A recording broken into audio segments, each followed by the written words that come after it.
No, nagu meil ikka elus kombeks on, väga paljud inimesed jõuavad läbi oma isiklike kannatuste. Ja minul oli esimene laps, kes tuli mind tohutult õpetama. Ja noh, siuke tüüpiline jutt, vaata, et iga kuu haige ja meil olid kõritursed ja käitumishäired ja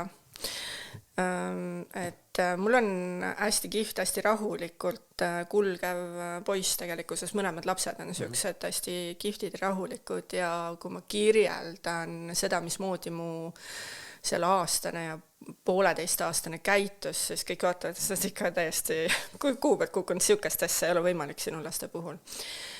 Aga see on jälle üks teema, mille ma täna väga ei taha peatuda, aga ma mõtlen, ma ikkagist ütlen selle välja, et see oli selge vaktsiinikahjustus, mida meie pere sai, et see oligi see pidevalt nutev laps, kes ei maga öösiti, kes on pidevalt haige ja kõik need sellised asjud, et kes tahab väga detailselt minna kuulama seda poolt minu loost, siis vaktsiinikahjustustega lapsevanemate ühing tegi kunagi ka video, et Merle lugu YouTube'i kanalil ja ma soovitan minna, see on siuke teema, millega tahetakse väga pead liiva alla panna jätkuvalt, aga kui ma kuulan enda lugu, siis see on nii paljude beebigruppides emade ühed ja samad tegelikkuses kaebused.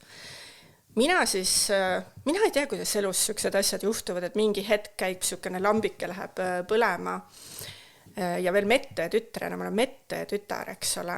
Ja ma hammustasin mingi hetk sellest asjast läbi.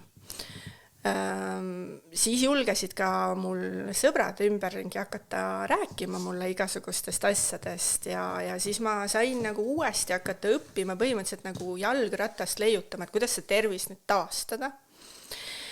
Ja homopaatia oli see, mis minu lapse tegi korda. Ja niimoodi, et tal olid ka tekkinud tohutud toidutalumatused,